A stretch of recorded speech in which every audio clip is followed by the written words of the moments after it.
Subhanallah bukratan wa asila.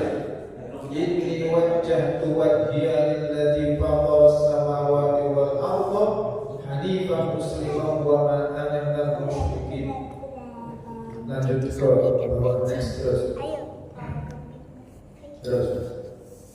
Ya. Allahu Akbar kabira. Bahwa Allah itu zat yang maha agung, yang maha besar.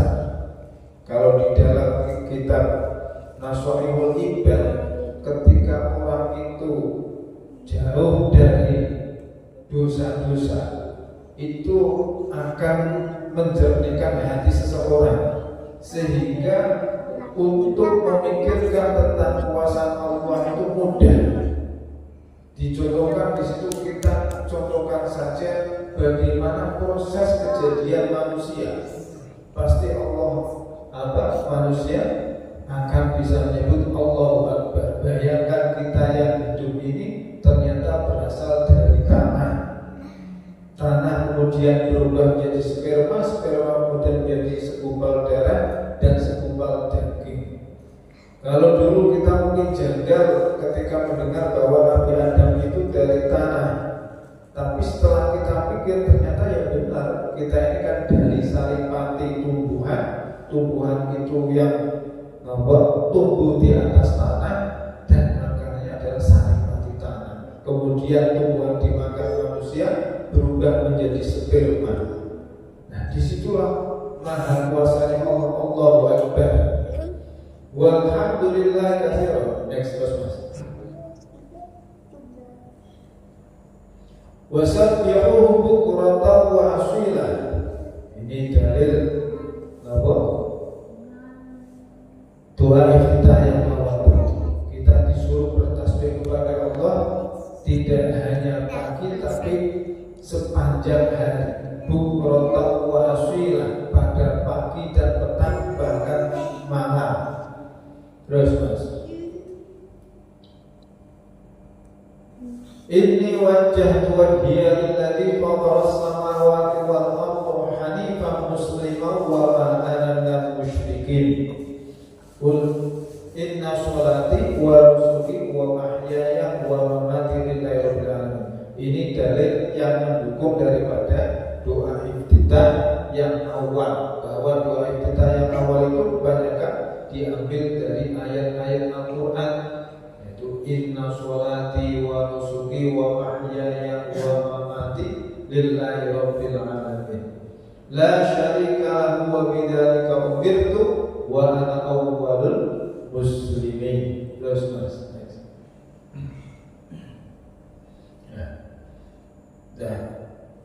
Inna sholati wa nusuki wa mahyaya wa mamati lillahi rabbil alamin. Kalau Nabi Ibrahim menemukan Tuhannya, inni wajjahtu wajhiya lilladzi fatara as-samawati wal arda hanifan musliman wa ma ana minal musyrikin, ini mengalami beberapa proses pencarian Tuhan. Falamma janna alaihi al-lailu al-kawkaba qala hadza rabbi falamma afala qala la uhibbul afilin. Yang pertama, beliau Nabi Ibrahim ketika malam tiba, dia memandang ke atas langit ditaburi bintang-bintang dan berkatalah ini Tuhanku. Tapi ketika fajar telah terbit, malamnya hilang, buntanya pun hilang, dia berkata, aku tidak suka kepada yang terbenam, berarti ini bukan Tuhanku. Besoknya lagi Nabi Ibrahim itu melihat bulan. Falamma ra'a bazighan qala hadza rabbi falamma afala qala la yahdini rabbi la akunanna minal qawmid dhalin. Dia melihat bulan disangka bahwa ini Tuhanku yang pada malam hari yang tampak paling besar dan paling cerah, paling terang. Ternyata begitu siang datang, bulannya ikut hilang. Dia Nabi Ibrahim berkesimpulan, ini bukan Tuhanku. Kemudian siang hari beliau juga melihat matahari yang begitu panas, yang begitu besar. Dia menyangka, ini mungkin Tuhan.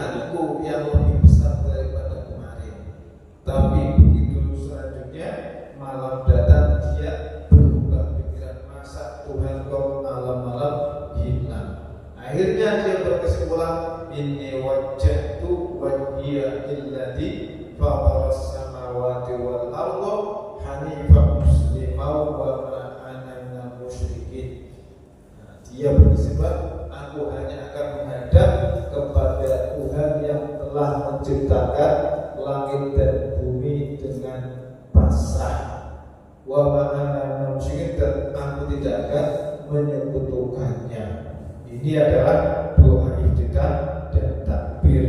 Sebetulnya kajian daripada sholat khusyuk itu lebih enak, itu pendekatannya ke tasawuf. Kita tahu bahwa khusyuk ini pintunya banyak. Bahkan semua makhluk itu punya cara bertasbih dan cara sholat yang berbeda-beda.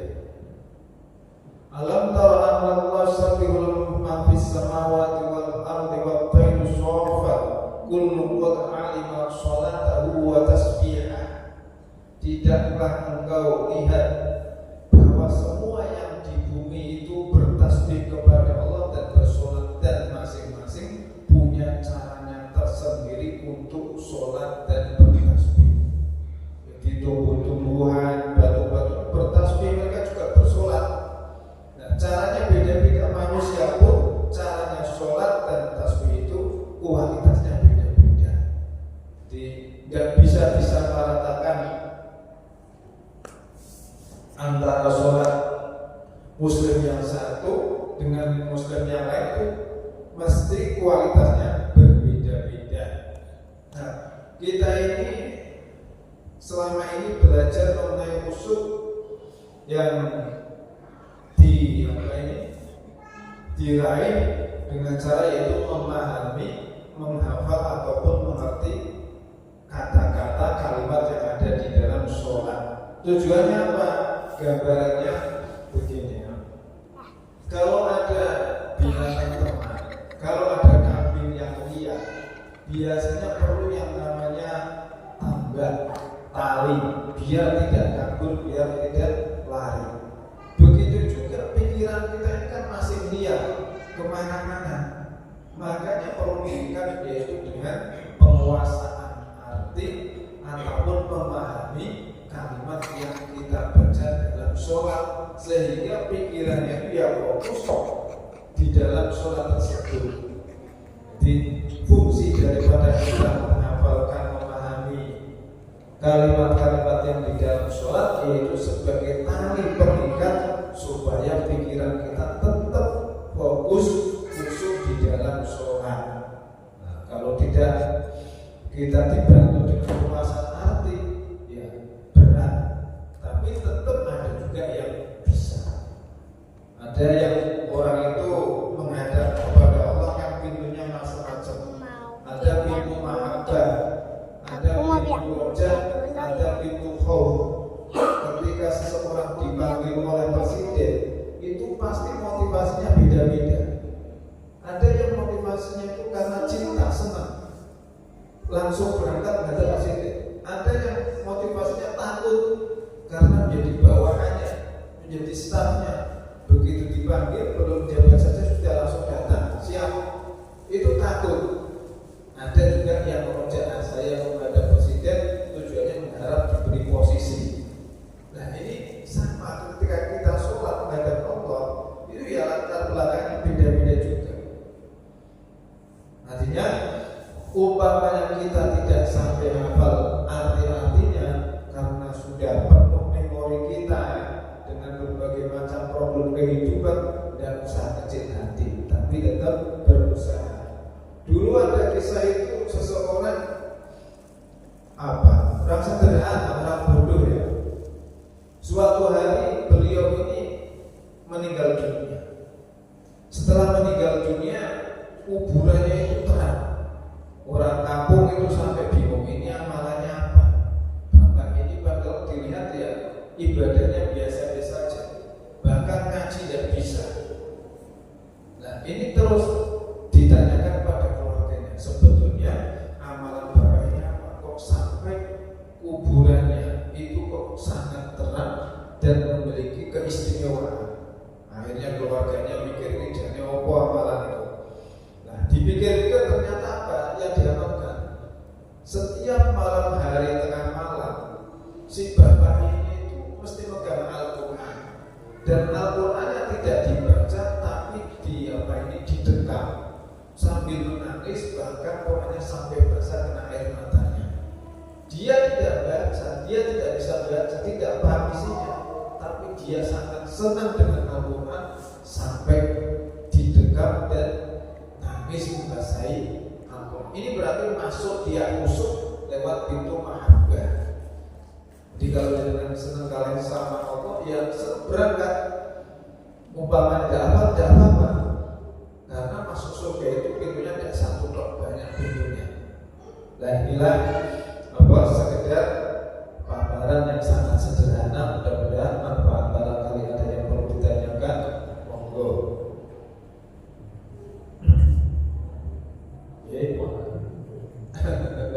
Wis dulu malam Jumat ya. Maksudnya cuma tanya dikit aja, mantap dikir. Itu kan tadi di awal itu sudah banyaklah kita berzikir. Sebetulnya ada ucapan zikir yang khusus nggak sih kepada Allah itu? Kemudian kita harus banyak berzikir itu apa yang harus dibaca? Makasih Ustaz. Assalamualaikum. Jadi zikir itu kan mengingat kepada Allah. Ingat itu bisa dengan kalimat thayyibah, bisa juga dengan tafakkur. Tapi afdhalul dzikri fa'lam annahu la ilaha illallah. Sebaik-baik zikir itu la ilaha illallah. Al-Quran itu diturunkan pertama adalah surat Al-Alaq, Iqra bismi rabbikal ladzi khalaqal insana min 'alaq. Itu bagian perintah dari zikir. Kita disuruh untuk membaca, melihat situasi alam. Dengan melihat situasi alam ini, kita lalu ingat siapa sih penciptanya. Iqra bismi rabbikal ladzi khalaq. Oh, ternyata yang menciptakan Allah Subhanahu wa ta'ala. Kok bisanya air buji itu panas, tidak ada yang rebus, tidak habis-habis. Itu kekuasaan Allah. Coba dia rebus LPG jenis itu, kita disuruh seperti itu. Jadi membaca kekuasaan Allah dengan melihat alam. Bahkan diperintah juga kita harus melihat diri kita sendiri. Ibdan binafsik, lihat dirimu. Man arafa nafsah arafa rabbah. Siapa yang mengerti dirinya maka akan mengenal Tuhan. Lah kita sendiri kadang lupa siapa saya supaya siapa kita. Ketika kita tahu, insya Allah ya tahu siapakah Allah itu. Jadi kembali lagi, yang namanya zikir yang paling utama adalah yang kalimat thayyibah. Tapi yang namanya zikir, ingat kepada Allah melalui jalan berpikir untuk menemukan sang kuasa seperti Nabi Ibrahim, itu juga nilai ibadahnya sangat tinggi. Tafakkar sama khairun min ibadatin alfi sana. Berpikir-pikir tentang kekuasaan Allah 1 jam itu lebih baik, lebih tinggi derajatnya dibandingkan ibadah 1000 tahun.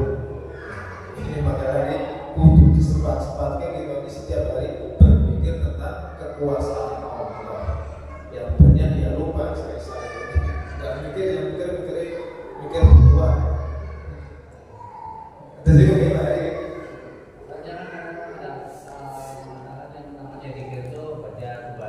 Ada juga biasa baca alhamdulillah. Alhamdulillah dari ada juga sholawat. Kan sholawat kan ada Allahumma. Itu sebetulnya yang persis gitu. Orang zikir itu kan biasanya tergantung situasi. Ketika kita dapat musibah, ya kita bacanya apa?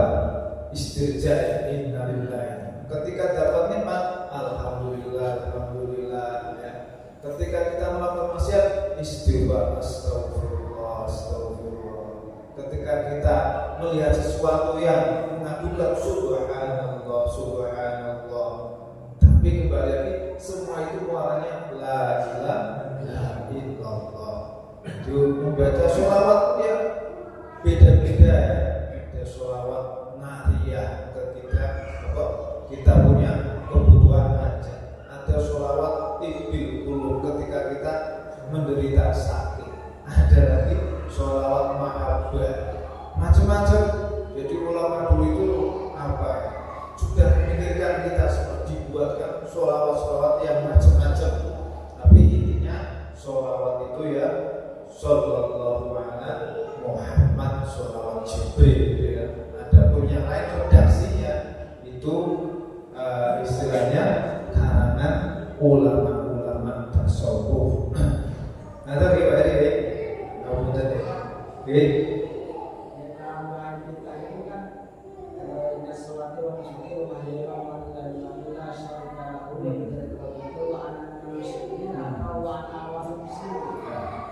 Wa ana minal muslimin, kalau wa ana awwalul muslimin itu ayat Al-Qur'an, tetapi di dalam iftitah wa ana minal muslimin ya. Saya termasuk orang-orang yang berserah diri kepada Allah.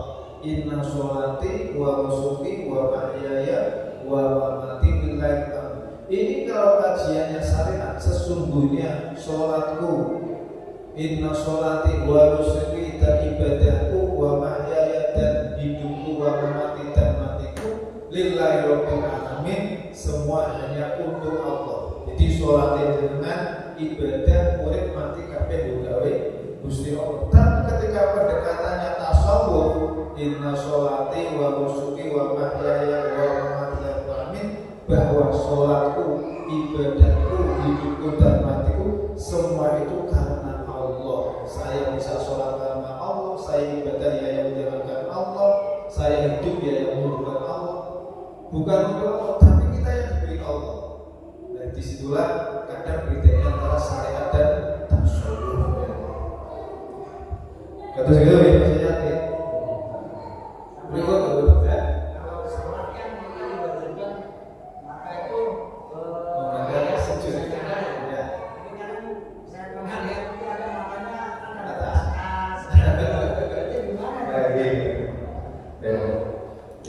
Memang yang disunahkan itu memandang sajadah. Tapi memang yang namanya setan itu menggodanya itu an yamin wa syama'il, dari arah manapun kita akan goda. Bahkan yang namanya ustaz pun ketika sholat mau mengisi ceramah digoda juga, diingatkan nanti materinya ini. Nah yang namanya bos juga sama, digoda nanti motifnya yang ini. Itu sholat. Nah, apalagi kita ini rawan sekali digoda oleh setan. Ketika memandang tempat sujud pun, melihat sajadahnya bagus, dia pikirannya kemana-mana. Oh ini sajadah Turki, mulai dari orang haji. Makanya kalau dalam posisi macam itu, kita disunahkan untuk memejamkan mata. Jadi kalau saya itu ya latihannya merem biasanya. Kalau merem agak usul begitu melek kemana-mana. Tapi jangan merem terus, nanti ketinggalan imamnya. Sama si berdiri, imamnya sudah sujud. Berarti merem melek. Gitu ya.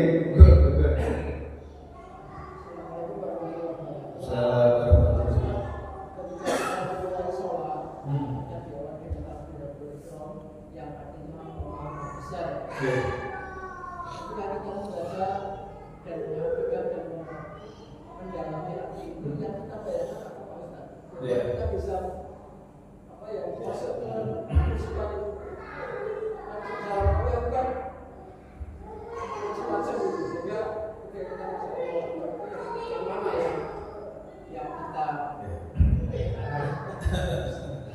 jadi gini ya, akal kita ini kan terbatas. Kalau kita harus membayangkan akbarnya Allah, itu rasanya berat sekali, apalagi orang awam. Jadi ketika Allah Akbar, kita mampunya Allah Maha Besar dan besar, ya cukup situ aja. Karena apa? Jangan kalau kita paksakan justru kadang kita malah sesat. Makanya ada sebuah makalah, tafakkaru fil khalqi wa la tafakkaru fil khaliq. Berpikirlah tentang makhluk, jangan terlalu berpikir tentang Allah. Karena kalau kita tahu ini tidak menguasai, nanti nyasarnya kemana? Jangan-jangan Allah itu seperti itu.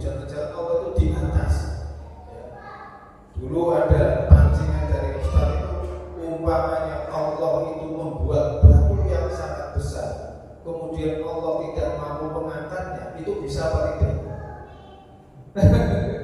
Itu kalau tauhidnya tidak kuat, bisa. Nah, tapi Allah tidak mau mengangkatnya, berarti Allah lemah. Ya tidak mungkin, jawabannya kan semacam itu, mohon. Jadi kadang kalau tauhid itu kalau kita paksakan tidak punya konsepnya, nyasar. Seakan-akan kan itu mungkin ya Allah membuat batu yang sangat besar, tapi Allah tidak mampu mengangkatnya. Kira-kira bisa atau tidak? Nah, kita kan sudah terpancing Allah itu maha kuasa, bahwa ala kulli syai'in qadir, masa tidak mampu, mesti mampu. Tapi di sisi lain Allah tidak bisa mengangkatnya. Karena itu jawabannya tidak mungkin hal itu. Jadi semacam itu. Kalau kita bayangkan Allahu Akbar kemana-mana, dia tidak bisa merasakan. Kalau tidak, itu kan biasanya dikasih gambaran supaya kita punya halusinasi, punya bayangan imajinasi. Tapi imajinasi itu tidak pas-pas, nanti yang masuk justru bayangan yang menyesatkan. Jadi kalau saya yang penting kita kalau tidak mampu ya harus Allahu Akbar. Yang penting jangan kita sampai ingat Allahu Akbarnya, niatnya lupa, dan suratnya malah tidak sah. Karena ketika Allahu Akbar yang terpenting adalah niatnya itu harus diucapkan di dalam hati. Qasdu syai'in bi awal dengan muktarina bi awal fi'li. Atau saya yo pengennya orang itu pasti semacam itu, semua pengennya maksimal ideal. Sholat ya yang musuh dari awal sampai akhir. Ketika kita baca Allahu Akbar, kita benar-benar bisa membayangkan keagungan Allah. Tapi kembali lagi, kemampuan kita mungkin belum sampai segitu. Apa nih? Puntennya kadang-kadang atau sedikit mawar saya sampai akan bukti-bukti manfaat. Wallahu a'lam bishawab. Wassalamualaikum warahmatullahi wabarakatuh.